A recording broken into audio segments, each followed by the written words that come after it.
येईल काँग्रेस, राष्ट्रवादी काँग्रेस आणि शिवसेनेचे सर्व नेते आपले आवडते उमेदवार रितेश अंतापूरकर मित्रांनो, आपल्या सर्वांची आजची उपस्थिती पाहिल्यानंतर काही वेगळं सांगायची गरज नाही. जितेशचा विजय 100% आहे. 100%. एक चांगला होत करू. तोंडावर तारीफ करत नाही, बिघडून जायचं, पण हरकत नाही बोलायला.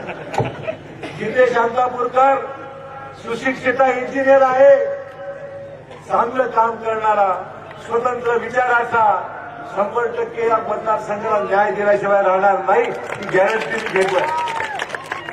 देगलूरवासियांना, आपल्या सर्वांना कल्पना आहे की आपले आमदार रावसाहेब अंतापूरकर आपल्या सर्वांची सेवा करता करता कधी त्याचा कोरोना झाला हे समजलं नाही. खूप नुकसान झालं. आम्हा सर्वांना तीव्र दुःख आहे. आपल्या सर्वांना तीव्र दुःख आहे की ज्या व्यक्तीला आपण 5 वर्षांकरता निवडून दिलं होतं, कोरोनाचा, खरं मला आश्चर्य वाटतंय की भाजपच्या प्रचारामध्ये कोरोनासारखा या सरकारने काहीच केलं नाही अशा प्रकारची चर्चा होते, तक्रार होते, भाषणं होतात. याचं ज्वलंत उदाहरण आमचा अंतापूरकर रावसाहेब आहे की लोकांची सेवा करता करता ऑक्सिजन प्लांट दिले, डॉक्टर आणले, बेड उपलब्ध करून दिले, वॅक्सिन दिलं, गोळ्या आणल्या. कोणी केलं? अंतापूरकर केलं. मेहनत घेतली. करता करता कोरोना झाला आणि बिचारे निघून गेले. म्हणून हे इलेक्शन लागलं. किंवा तेवढं तरी विचार करायला पाहिजे होता. भाजपवाल्याला थोडी तरी शरम वाटायला पाहिजे होती.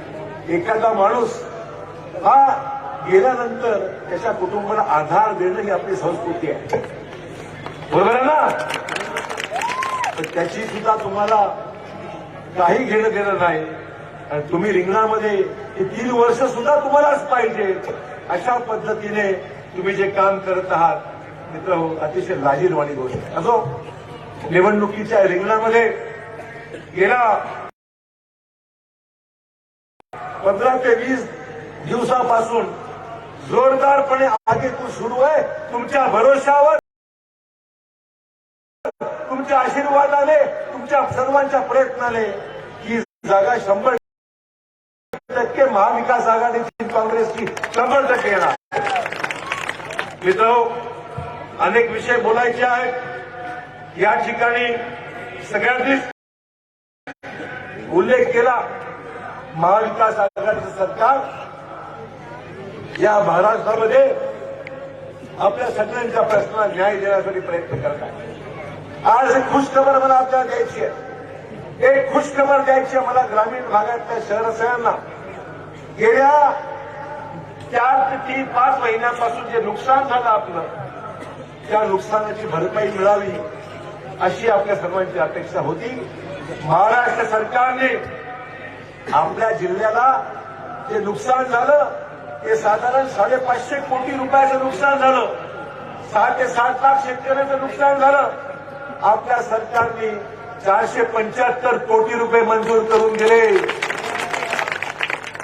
नुकसान भरपाईसाठी शेतकऱ्यांना 475 कोटी रुपये मंजूर करून दिले. आणि त्याचबरोबर पीक विम्याची रक्कम सुद्धा, तुम्ही म्हणत होता ना पीक विम्याचं काय झालं, भाजपवाल्याने काही केलं नाही.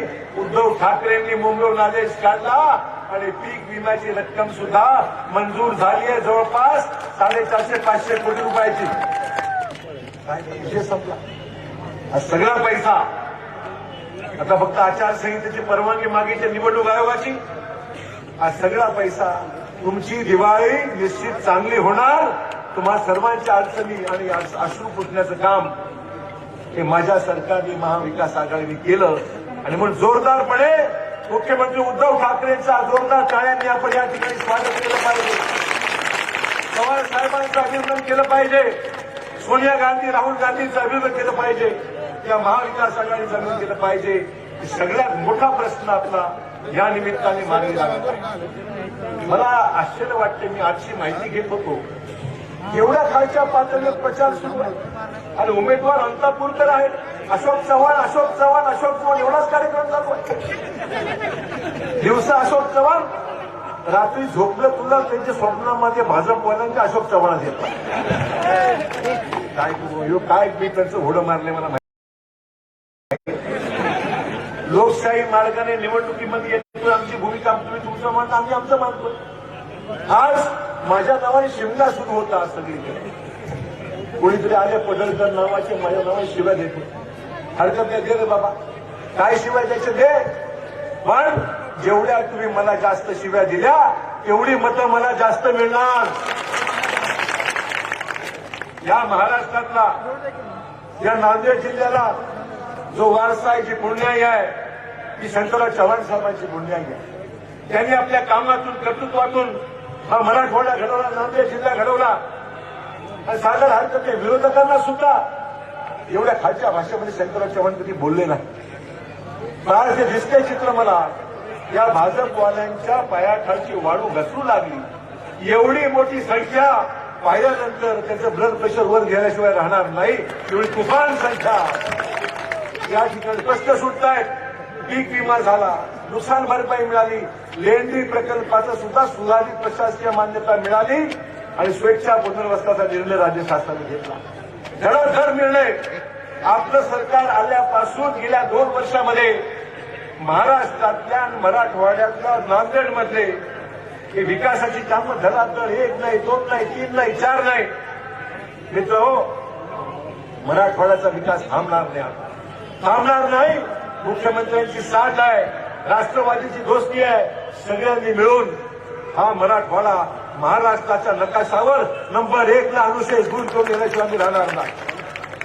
आज 12 आमदार राज्यपालांच्या निर्णयाच्या प्रतीक्षेमध्ये आहेत. अनिरुद्ध वनकर आपला, मी ऐकलं असेल, आहे अनिरुद्ध आहे वादळवाला. अनिरुद्ध वनकर बौद्ध समाजापैकी बौद्ध समाजाचा एक उत्कृष्ट कलावंत. मी त्याला चंद्रपूरमध्ये पाहिला, त्याचं गाणं ऐकलं आणि ते गाणं आम्ही खुश झालो, असं बहुत बढिया आदमी. आणि म्हणून अनिरुद्ध वनकर आज राज्यपालांच्या यादीमध्ये नाव त्यांचं काँग्रेस पक्षाच्या वतीने आहे. आमचे यशपाल भिंगे गेल्या लोकसभेमध्ये माझ्या विरोधात होते. आता त्याची चूक नाही, त्यांचं म्हणजे भांडण नाही, ते वेगळ्या पक्षाचे, मी वेगळ्या पक्षाचा. मला मतं चांगली मिळाली. त्यांनी 170 खाल्ले, 170 त्यांनी खाल्ले. तुला नाही, मला नाही, आणि घाल असा कार्यक्रम झाला. म्हणून वनकर मला आमचे मित्र मिळाले की साहेब ही चूक झाली, आपण जर एकत्र राहिलो आपली ताकद विभागणार नाही, आपण वेगळं झालो नुकसान होईल आणि फायदा तिसऱ्याचा होणार आहे. आणि मग भिंगे आमच्याबरोबर आहे, धनगर समाजाचा एक चांगला नेता, त्याचं नाव पवार साहेबांनी दिलं परिषदेवर, तेही थांबून दिलं. म्हणजे याला धनगर चालत नाही, याला बौद्ध समाजाचा आमचा चांगला कलाकार चालत नाही. राष्ट्रवादीचे 4, शिवसेनेचे 4, काँग्रेसचे 4, 12 आमदार आज वेटिंग लिस्टवर आहे. सही होत नाही, निर्णय थांबवला जातोय का? भाजपला वाटतं की सरकार आमचं जाईल आणि त्यांचं सरकार आलं की त्यांचे आमदार घालायचे. हा कार्यक्रम सुरू आहे. तिथे काय चाललंय काय? हे महाविकास आघाडी सरकार 5 वर्ष 100% पूर्ण करणार, तुम्ही चिंता करू नका. आणि तुमचे सगळे विषय या ठिकाणी नक्की 100% मार्गी लागतील. मित्र, मला मुद्दाम आवर्जून या ठिकाणी उल्लेख केला पाहिजे. अंतापुत्र असताना अंतापुत्र नेहमी माझ्याकडे यायचे आणि कामासंदर्भामध्ये मागणी करायची. ती असताना मी कामं मंजूर करून दिली. काल मी पूर्ण यादी पाहिली. या देगलूर विधानसभा आणि बिलोली तालुका धरून साधारण 250 कोटी रुपयाची कामं या मतदारसंघात मी गेल्या 2 वर्षात मंजूर केलेली आहे. मला मुद्दाम सांगितलं आहे बजेटमध्ये. आज नुसतं गप्पा मारत नाही, खोटं बोलायची गरज नाही. ही सगळी कामं आता बजेटमध्ये आलेली आहेत. आणि देगलूर शहर, देगलूर ग्रामीणचा चेहरा मोहरा बदलल्याशिवाय आम्ही राहणार नाही. देगलूर वासियांना मुद्दाम सांगायचंय, आमचा विकासाचा अजेंडा आहे. आम्हाला या भागात कामं करायची आहेत.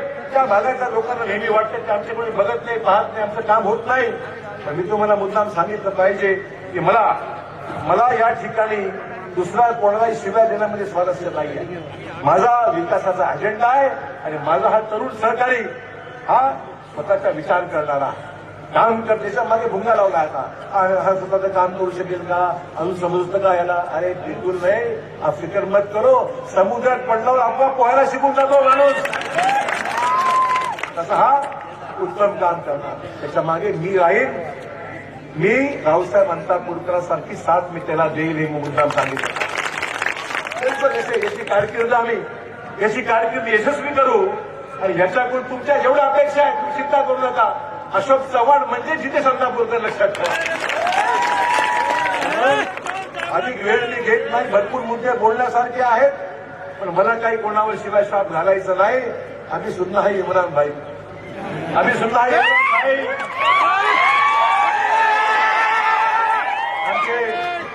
या ठिकाणी धोंडे साहेबांनी सांगितलं आम्ही या ठिकाणच्या माझ्या सर्व समाज म्हणून सांगायचंय. अरे महात्मा बसवेश्वरांचा सुंदर पुतळा नांदेड शहरामध्ये दिमागदार पुतळा आम्ही उभा केलेला आहे. बसवेश्वरांचा महात्मा बसवेश्वरांचा सर्वांना सोबत घेऊन ही लढाई आज कुठे मर्यादित नाही. देशातल्या शेतकऱ्यांची लढाई, व्यापाऱ्यांची लढाई, महागाईच्या विरोधात लढाई, हे सगळे प्रश्न जटिल आहेत आणि त्या सगळ्या प्रश्नावर मात करायची असेल तर आपल्याला एक संघ राहावं लागेल, एकत्र राहावं लागेल. सगळे काम करतायत. बीपी सावंतांपासून राजूरकरांपासून शिवसेना, राष्ट्रवादी, काँग्रेस सगळ्यावरचे नेते या व्यासपीठावर आलेले आहेत. बघा सुंदर संगम आहे आणि यातून त्या संगमातून अमृतच बाहेर पडणार आहे. जितेशच्या माध्यमातून 30 तारखेला तुमची कामं 10 आहेत. चिंता करू नका. अशोक चव्हाण मजबूत आहे. तुमची कामं 10 आहेत. माझं एकच काम आहे. काय काम आहे? एकच आहे. काय आहे? पंचावर बटन दाबा आणि जितेशचा विजय करा. जय हिंद, जय महाराष्ट्र. यानंतर राष्ट्रीय अध्यक्ष अल्पसंख्याक इम्रानजी प्रतापगडीजी यांना विनंती करतो. उद्या नामदार अशोकरावजी चव्हाण साहेबांचा वाढदिवस असल्यामुळं आजच आम्ही शिवसेनेच्या वतीनं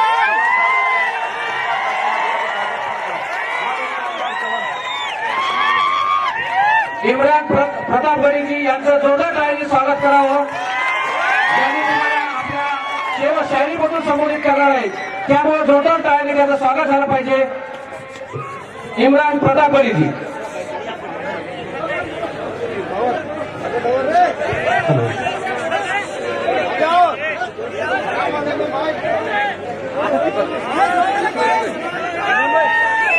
बेंगलुरु की इस सरजमीन पर हजारों की तादाद में मेरी आंखों के सामने मौजूद मेरी माएं, बहनें, बुजुर्ग और नौजवान साथियों,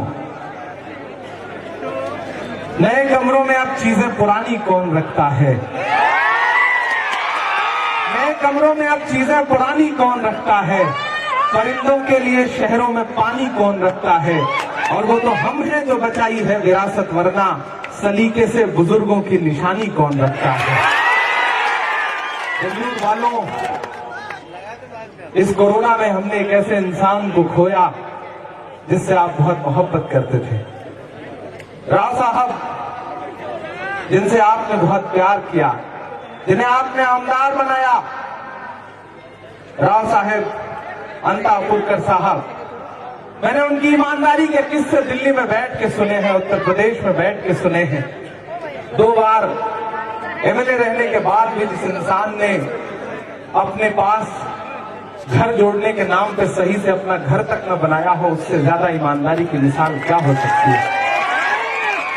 मैं उत्तर प्रदेश से आया हूं. आदरणीय अशोकराव चौहान जी साहब बड़े भाई हैं हमारे. उनका आदेश था कि इमरान आना है, लोगों से मुखातिब होना है, बात करनी है. मैं उत्तर प्रदेश से आया हूं.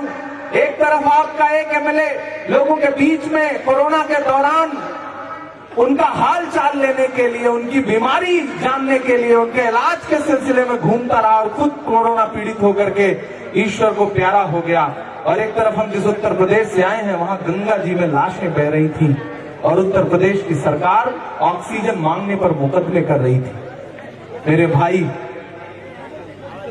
राव साहेब से आप जो मोहब्बत करते थे उसका कर्ज चुकाने का वक्त आ गया है. जितेश नौजवान साथी हैं, पढ़े लिखे हैं। आपका दिया गया एक एक वोट दरअसल इन्हें वोट नहीं होगा, बल्कि राव साहब को सच्ची श्रद्धांजलि होगी जो आप 30 तारीख को देंगे। इसी कोरोना में हमने दो और अहम लोगों को खोया है। यहाँ से दिगलूर से मरहूम कैसर देशमुख साहब, उनके तमाम चाहने वाले यहाँ मौजूद हैं। मरहूम सैयद निसार भाई, इन दोनों लोगों को और खोया है। हम इनके लिए भी दुआ करते हैं। मैं आपके बीच में तकरीबन 1500 किलोमीटर दूर से आया हूं और ये कहने के लिए आया हूं कि ये लड़ाई सिर्फ एक एमएलए का इलेक्शन जीतने की नहीं है। दरअसल दिल्ली में बैठे हुए कुछ लोग चाहते हैं कि महाराष्ट्र की सरकार स्थिर ना रहे, महाराष्ट्र की सरकार को रोज परेशान किया जाए। दो गुजराती व्यापारी ये चाहते हैं कि उनके अलावा देश में कहीं कोई सर उठा के ना चले।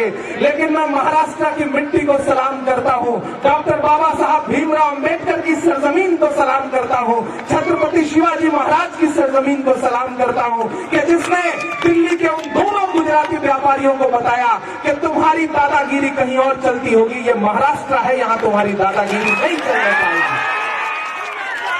मैं आज आपके बीच में कहने आया हूं कि सिर्फ एक छोटा सा चुनाव है, ये कहने के लिए कि एमएलए का चुनाव है, लेकिन भारतीय जनता पार्टी ने अपने कई कैबिनेट मंत्री यहां पर पहुंचा दिए हैं।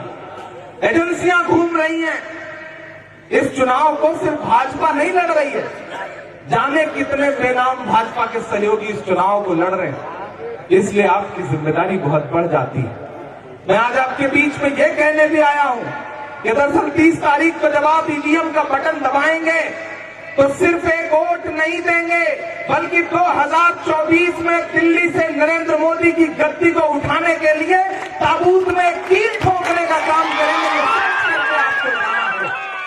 और अगर आपने ये कर दिया, ये मैसेज दे दिया, जितेश को सदन में पहुंचा करके, विधानसभा में पहुंचा करके कि महाराष्ट्र पूरी तरह से तैयार है तानाशाही से लड़ने के लिए, तो उन तानाशाहों के हौसले पस्त हो जाएंगे। मैं उत्तर प्रदेश से आया हूं, मुझे अच्छा लगा। मैं अभी अशोक भाई को सुन रहा था कि यहां किसानों के लिए जब उनकी फसलें बर्बाद हुई तो सरकार ने उनके मुआवजे की कोशिश की। अशोक भाई लगातार लड़ रहे हैं। यहां सोयाबीन की फसल बर्बाद हुई तो अशोक भाई उनके लिए लगातार लड़ रहे हैं। लेकिन हमारे उत्तर प्रदेश में क्या हो रहा है, किसानों के ऊपर गाड़ियां चढ़ा दी जा रही हैं, उन्हें कुचल दिया जा रहा है। दिल्ली के बॉर्डर पर 400 से ज्यादा किसान शहीद हो चुके। मुझसे मीडिया के साथियों ने कहा कि इमरान साहब किसान आंदोलन पर आप क्या कहते हैं। मैंने कहा नरेंद्र मोदी जी ये तय कर लें कि 400 से ज्यादा किसानों की मौत हो चुकी है, और कितने किसानों की जान लेने के बाद वो कृषि कानून को वापस लेंगे। तुझको कितनों का लहू चाहिए अर्ज़े वतन, कितनी आंखों से कलेजा तेरा ठंडा होगा। नरेंद्र मोदी जी बता दें कि कितने और किसानों की शहादत के बाद उनके कलेजे को ठंडक मिलेगी। शायद किसान उतनी और शहादत दे दें, लेकिन उद्योगपतियों की ये सरकार मानने को तैयार नहीं। यहाँ तमाम दलित भाई बैठे हैं। मैं आज यहाँ इसलिए और आया कि मैंने अपनी आंखों से हाथरस की बिटिया की जलती हुई लाश देखी है। हाथरस की उस दलित बिटिया को जिसके साथ बलात्कार करके रात के 2 बजे उसकी लाश को जबरदस्ती पुलिस ने जलवा दिया। अगर उनके लिए कोई खड़ा हुआ तो सिर्फ राहुल गांधी और प्रियंका गांधी खड़े हुए और हाथरस की बिटिया के पास जाकर के उसे इंसाफ दिलवा करके उसके लिए लड़ करके आए। मैं उन लम्हों में उनके साथ खड़ा था। मैं आपके बीच आज इसलिए आया हूं क्योंकि मैंने देखा है लखनऊ से लखीमपुर की सड़कों पर प्रियंका गांधी जी को बारिश के बीच में भी किसानों के लिए लड़ते हुए। और उस दिन जब लखनऊ से लखीमपुर प्रियंका गांधी जी रात में जा रही थी, आप सारे लोग सोशल मीडिया पे देख रहे थे, तो ऐसा लग रहा था कि प्रियंका गांधी नहीं बल्कि इंदिरा गांधी चल रही हैं। लगातार आम आवाम के लिए लड़ने का काम अगर कोई कर रहा है तो कांग्रेस पार्टी दिल्ली में कर रही है, और यहाँ महाविकास अघाड़ी की सरकार कर रही है। महाविकास अघाड़ी के जितने सहयोगी बैठे हैं, मैं सबका स्वागत करता हूँ। चंद्रकांत भाई का स्वागत करता हूँ, उन्होंने बहुत अच्छा भाषण दिया। अशोक जी ने आपसे अपना एक नाता जोड़ा है, और आज मैं ये कहने आया हूं कि कल अशोक भाई का जन्मदिन है। आप लोगों को पता है या नहीं पता है? अशोक राव चौहान साहब का कल जन्मदिन है, और जन्मदिन पर हमारे उत्तर प्रदेश में तो तोहफा देने की परंपरा है। आप भी देते ही होंगे, गिफ्ट देने की परंपरा है ना। तो अशोक भाई के लिए सबसे बड़ा गिफ्ट ये हो सकता है कि अपने जितेश को बहुत बड़े वोट से जितवा दीजिए, इससे बड़ा चिंता नहीं हो सकता। और मुझे पूरा यकीन है कि आप से जो रिश्ता अशोक राव चौहान साहब ने जोड़ा है, मैं परसों झारखंड में था, कल बिहार बाई इलेक्शन में था, आज मुझे रामपुर और बरेली रहना था क्योंकि प्रियंका गांधी जी की प्रतिज्ञा यात्राएं चल रही हैं। लेकिन मुझे अशोक भाई ने कहा कि इमरान भाई, मुझे देगलूर के लोगों ने कहा है कि इमरान को बुलवाइए। मैंने कहा अशोक भाई बहुत मुश्किल होगा, कैसे आ पाऊंगा, बहुत कार्यक्रम लगे हुए हैं। तब इन्होंने कहा कि इमरान भाई, देगलूर के लोगों से मेरे पिताजी के समय से उनका रिश्ता है, वो मेरे पिताजी के सहयोगियों में से हैं, मैं उनकी बात टाल नहीं सकता। मैंने कहा अगर आप अपने पिताजी के साथियों की बात नहीं टाल सकते तो आप भी मेरे बड़े भाई की तरह हैं, मैं आपकी बात नहीं टालूंगा। मैं आ रहा हूं, लोगों से मुलाकात करूंगा, लोगों के सामने अपना दामन फैलाऊंगा और उन्हें बताऊंगा कि ये बहुत मुश्किल वक्त है, ये लड़ाई बहुत बड़ी लड़ाई है और इस लड़ाई में सबको आगे आना पड़ेगा। डरने से काम नहीं चलेगा। राहुल गांधी जी कहते हैं डरो मत, ये जो नफरत वाली ताकतें हैं डरो मत इनसे, और नहीं डरोगे तो कोई ताकत नहीं है जो आपको आगे बढ़ने से रोक सके। अकलियत के बड़ी तादाद में यहाँ लोग बैठे हैं। मैं आपसे भी कहना चाहता हूँ, बहुत सारे सर मुझे ऐसे दिखाई पड़ रहे हैं जो यहाँ मौजूद हैं। भारतीय जनता पार्टी कई तरह से इलेक्शन लड़ती है, कई तरह से साजिशें करती है। यहाँ भी एक साजिश के तौर पर एक गैस सिलेंडर छोड़ दिया गया है, लेकिन उस गैस सिलेंडर में गैस कौन भरवा रहा है आप सारे लोगों को पता होगा। पता है कि नहीं पता है? उस गैस सिलेंडर में गैस कौन भरवा रहा है आपको पता है ना? तो फिर उस गैस सिलेंडर की गैस भी निकालने का काम आप ही को करना है, क्योंकि ये वही भाजपा है। यहाँ बड़ी तादाद में माएं बहनें बैठी हैं। ये वही भाजपा है कि जब 2014 में नरेंद्र मोदी जी के बड़े बड़े पोस्टर लगते थे तो लिखा जाता था कि बहुत हुई महंगाई की मार, अब की बार भाजपा सरकार, और बदले में क्या मिला? 365 और 360 रुपए का गैस सिलेंडर आज 1000 रुपए के पास पहुंच गया है। पेट्रोल 60 रुपए वाला 100 रुपए के पार पहुंच गया है। और वो आदमी जो कहता था तिजोरी की चाबी मुझे सौंप दो, मैं देश नहीं लुटने दूंगा, वो आज कहाँ है? कभी देखा है वो आज कहाँ है? कहाँ सोया है चौकीदार? चौकीदार का नाम आते ही आप इतना किलस जाते हैं, समझ में आता है कि आपका गुस्सा कितना बड़ा है उससे। मैं नाम नहीं लूंगा, नहीं चौकीदार को आप जान जाएंगे कि मैं नरेंद्र मोदी जी की बात कर रहा हूँ। कहाँ सोया है चौकीदार, कहाँ सोया है चौकीदार? पेट्रोल ने सेंचुरी मार ली, पेट्रोल ने सेंचुरी मार ली, गैस 800 पार। कहाँ सोया है चौकीदार, कहाँ सोया है चौकीदार? देश चाय बेचने वाला पूरा भारत बेच रहा है। पिछले दिनों पार्लियामेंट में खड़े होकर के नरेंद्र मोदी जी कह रहे थे कांग्रेस ने 70 साल में क्या बनाया, बताइए क्या बनाया कांग्रेस ने। राहुल गांधी जी बगल में बैठे थे, उन्होंने पीछे मुड़ के कांग्रेस के लोगों से कहा मत बताना, वरना जो बताओगे ये उसको भी बेच लेंगे। चाय बेचने वाला पूरा भारत बेच रहा है। पिछले 7.5-8 साल में आपने सुना मैंने चाय बेची, मैंने चाय बनाई। पूरे भारत में नरेंद्र मोदी जी एक ऐसा व्यक्ति सामने ला दे जिसने उनकी बनाई हुई, उनकी बेची हुई चाय पी हो, तो शायद नहीं मिलेगा। आज तक मिला आपको कोई? नहीं मिला। आप अंदाजा लगाइए कि किस दर्जे का झूठ बोला जाता है कि चाय बेचने वाला पूरा भारत बेच रहा है, इसी काम में हासिल उसे महारत बेच रहा है, इसी काम में हासिल उसे महारत बेच रहा है। रेल बिक गई, तेल बिक गई, बिका हवाई अड्डा। देश के तमाम हवाई अड्डे बेच दिए और वहां क्या बोर्ड लग गया? अडानी एयरपोर्ट। लेकिन मैं महाराष्ट्र को सलाम करता हूं कि जब छत्रपति शिवाजी महाराज एयरपोर्ट का नाम हटा करके वहां बोर्ड लगाया गया अडानी एयरपोर्ट, तो महाराष्ट्र के लोग उठ खड़े हुए और उन्होंने उस बोर्ड को फेंक दिया और कह दिया यहाँ पर किसी व्यापारी के नाम का बोर्ड नहीं लगेगा। जो महाराष्ट्र की अस्मिता से जुड़े हुए लोग हैं उन्हीं के नाम का बोर्ड लगेगा। मैं महाराष्ट्र के इस तेवर को सलाम करता हूं कि रेल बिक गई, तेल बिक गया, बिका हवाई अड्डा, सब कुछ बिकता देख के खुश हैं अपने जेपी नड्डा। जनता महंगाई की मारी, जनता महंगाई की मारी करती हाहाकार, कहाँ सोया है चौकीदार, कहाँ सोया है चौकीदार। पेट्रोल ने सेंचुरी मार ली, गैस 800 पार, कहाँ सोया है चौकीदार, कहाँ सोया है चौकीदार। किसानों को शहीद करने वाली सरकार, लगातार महंगाई बढ़ाने वाली सरकार। मेरी माओ, आपको याद होगा कि जब आप गृहस्थी में जा करके, रसोई में जा करके गैस का सिलेंडर ऑन करती हैं तो आपको लगता है ना कि जो 300 साढ़े 300 का सिलेंडर था वो आज 1000 रुपए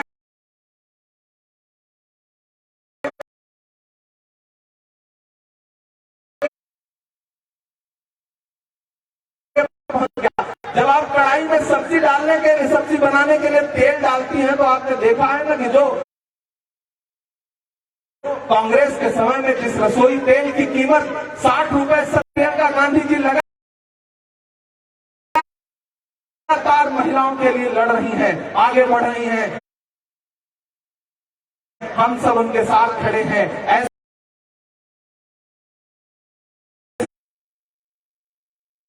अशोक चौहान साहब जिस तरह से लगातार मेहनत कर रहे हैं, सच में जितेश आप खुशनसीब हैं कि आपका चुनाव आप नहीं लड़ रहे बल्कि अशोक चौहान साहब लड़ रहे हैं। इससे आपके चुनाव को जो मजबूती मिली है उसके लिए मैं अशोक भाई की मेहनत को और उनकी हिम्मत को सलाम करता हूं कि उन्होंने राव साहब से जो रिश्ता जोड़ा था उसे उनके बेटे के साथ भी निभा रहे हैं। और मुझे पूरा यकीन है कि वालिद के छोड़े गए कुछ काम ऐसे होते हैं जिन्हें उनका बेटा पूरा करता है। आपके ऊपर बड़ी जिम्मेदारियां हैं, आपको उस जिम्मेदारी को निभाना है। आपके पिताजी ने देगलूर के लिए जो सपने देखे हैं, देगलूर की आवाम के लिए, देगलूर के लोगों के लिए उनके मन में जो ख्वाब थे, जब आप इस चुनाव को जीत जाइएगा उसके बाद जो सपना उन्होंने देखा था उसको पूरा करने के लिए आप सौभाग्यशाली हैं कि आपके पास अशोक चौहान साहब की सरपरस्ती है, उनका साथ है। तो मुझे पूरा यकीन है कि आने वाले दिनों में आप देगलूर के लिए एक नई इबारत लिखेंगे। जिन जिन कामों को आपके पिताजी पूरा करना चाहते थे लेकिन प्रकृति ने उन्हें बहुत लंबी उम्र नहीं दी, बल्कि वो अपनी सांसें कुर्बान कर गए लोगों के लिए, लड़ते हुए लोगों के लिए सांसें तलाशते हुए उस काम को आप पूरा करेंगे, ये मुझे पूरा विश्वास है। मैं आपके बीच यहाँ आया हूँ, बहुत सारा भाषण आपने सुना है, मैं बहुत ज्यादा आपसे गुफ्तगू नहीं करूंगा, बस आपसे इतना कहूंगा कि भाजपा कई तरह से चुनाव लड़ती है।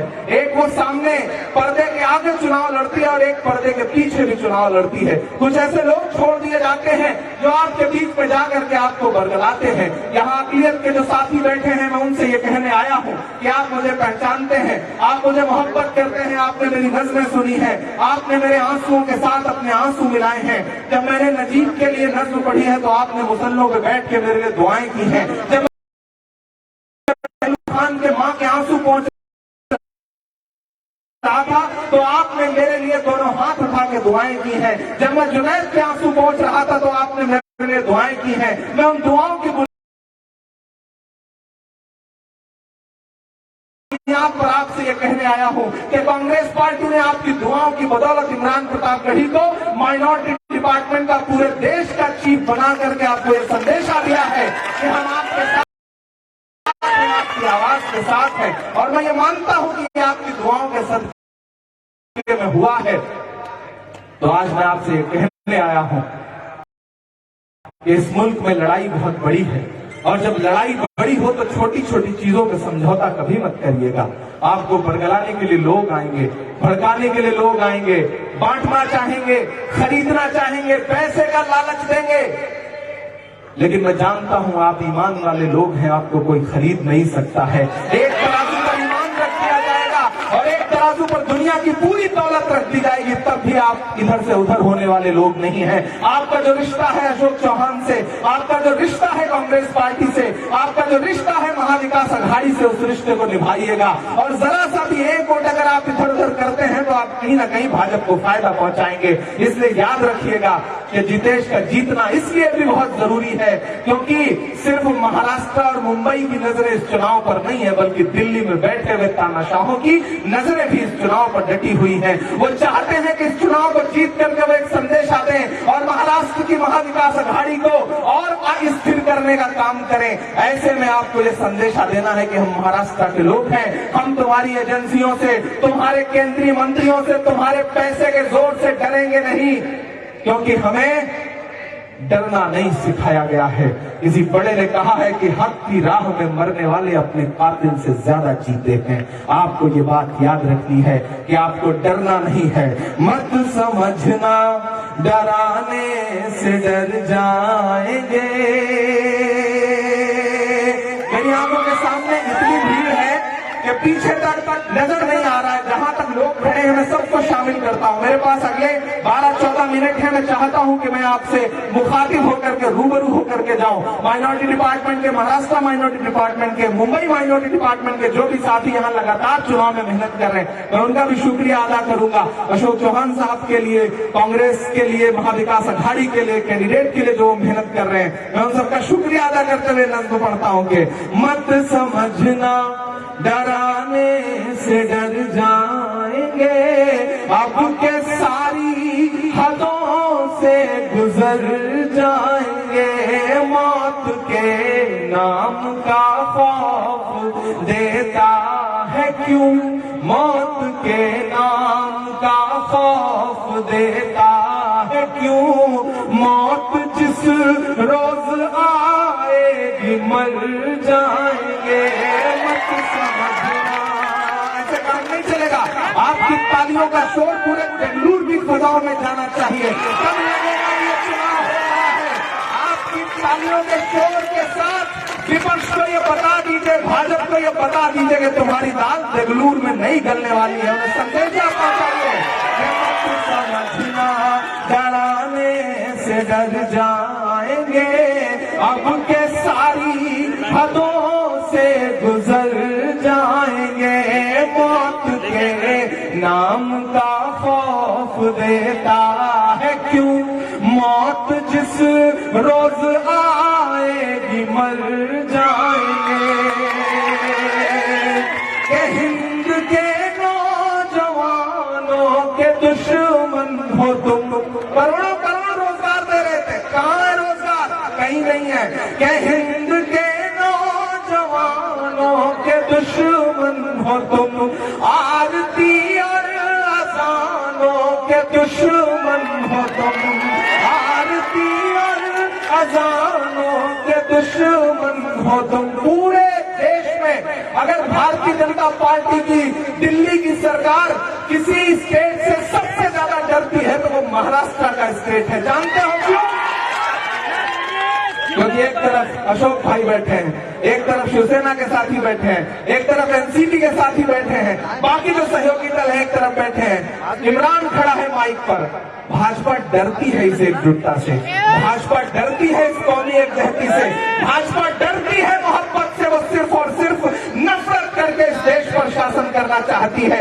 पिछले 3 दिन पहले जब मैच में मोहम्मद शमी को ट्रोल किया जाने लगा तो पूरे देश में राहुल गांधी खड़े हुए और उन्होंने कहा कि नहीं, ये मुल्क सिर्फ और सिर्फ मोहब्बत से चलेगा, नफरत से नहीं चलेगा। आपको ये समझना पड़ेगा अकलियत के साथियों के महाविकास अघाड़ी की सरकार जिस दिन से महाराष्ट्र में बनी है, नफरत वाली ताकतें कहीं सर नहीं उठा पा रही हैं।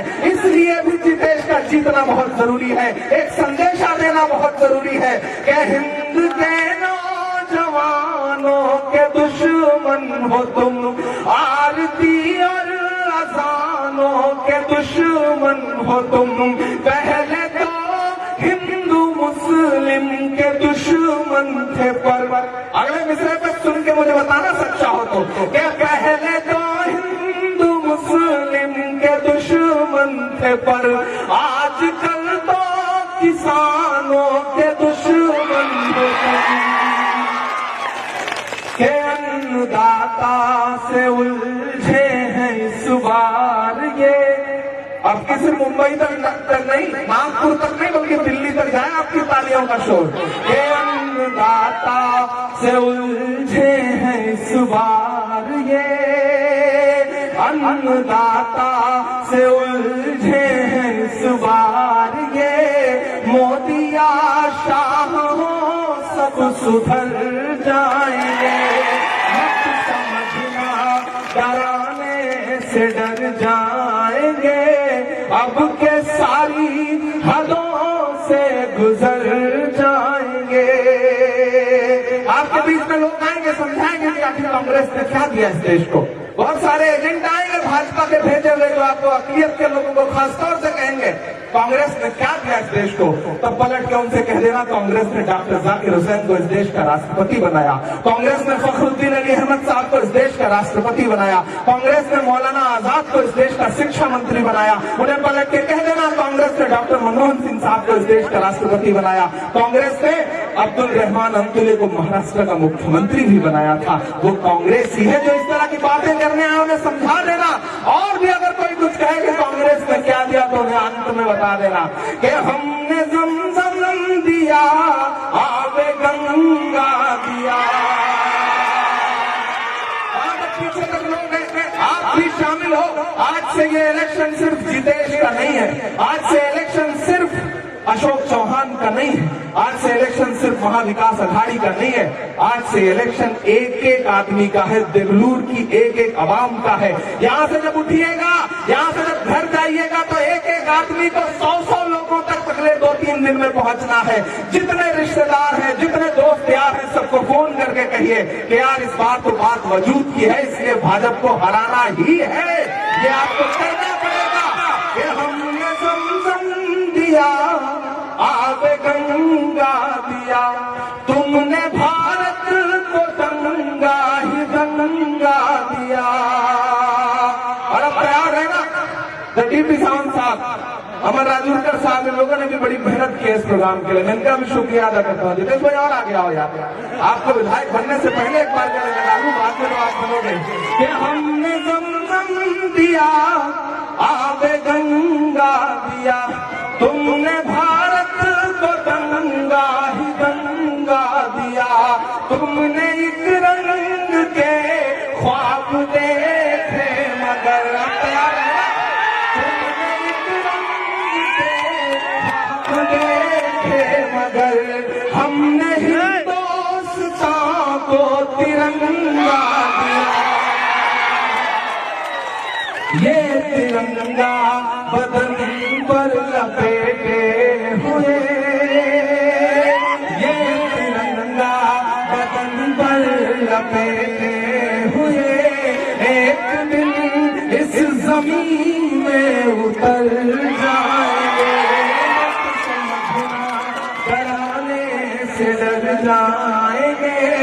उठाइए एक हाथ अपना और बताइए कि आपके देश के साथ है, पीछे तक कोई भी हाथ नीचे नहीं रहेगा। एक हाथ उठाइए अपना, आप जितेश भाई के साथ हैं, आप अशोक चौहान साहब के साथ हैं। समय हो चुका है, आएंगे फिर से आपके बीच में जीत का जश्न मनाने के लिए। बहुत शुक्रिया, बहुत मोहब्बत है, बहुत सारा प्यार। धन्यवाद साहब। जितेश भाई जीत कर आने के बाद देवलूर की जनता और एक बार आपको सुनना चाहेगी।